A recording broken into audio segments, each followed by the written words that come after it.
తల్లిదండ్రులు కావాలని మీ కలను సాకారం చేసుకోండి. ఓఎస్ఎస్ ఫర్టిలిటీ వారి తక్కువ ధర సంతానోత్పత్తి చికిత్సతో అపాయింట్మెంట్స్ కొరకు కాల్ చేయండి 7825893604. వారికోస్ వెయిన్స్ వ్యాధికి కేవలం 30 నిమిషాల్లో చికిత్స. కాల్ చేయండి 9989527715. దేశంలో భారీగా కరోనా కేసులు నమోదయ్యాయి. 24 గంటల్లో 797 కరోనా కేసులు నిర్ధారణ అయ్యాయి. ఇంతమందికి పాజిటివ్ రావడం 225 రోజుల్లో ఇదే తొలిసారి. ఇక JN1 వేరియంట్ బాధితుల సంఖ్య 157కు పెరిగింది. భారత్లో కరోనా డేంజర్ బెల్స్ మోగుతున్నాయి. వైరస్ వేగంగా విస్తరిస్తోంది. గడిచిన 24 గంటల్లో కొత్తగా 797 పాజిటివ్ కేసులు వచ్చాయి. ప్రస్తుతం దేశంలో 4091 కరోనా యాక్టివ్ కేసులు ఉన్నాయి. కరోనాతో మరణాలు కూడా సంభవిస్తున్నాయి. ఒకే రోజు 5 చనిపోయారు. మృతుల్లో 2 కేరళ, మహారాష్ట్ర, పుదుచ్చేరి, తమిళనాడుకు చెందిన వారు ఒక్కొక్కరు ఉన్నారు. 24 గంటల్లో ఇంతమందికి వైరస్ సోకడం గడిచిన 225 రోజుల్లో ఇదే తొలిసారి.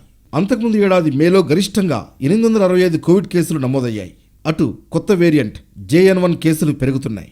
దేశవ్యాప్తంగా బాధితుల సంఖ్య 157కు చేరింది. నవంబర్ 21 నుంచి డిసెంబర్ 18 మధ్య సేకరించిన శాంపుళ్లలో 145 మందికి కొత్త వేరియంట్ JN1 సోకింది. ఇక తెలంగాణలో 3 రోజుల క్రితం వరకు కరోనా కేసులు పెరుగుతూ వచ్చాయి. రోజు 10 నుంచి 12 కేసులు నమోదయ్యాయి. అందులో 90% కేసులు గ్రేటర్ పరిధిలోనివే. ఉస్మానియా హాస్పిటల్లో చేరిన 2 కరోనా పేషెంట్లు ప్రాణాలు వదిలారు. ఆ మరుసటి రోజు నుంచి బులెటిన్ను నిలిపివేశారు. 2 రోజులకోసారి కేసులు ప్రకటిస్తున్నారు.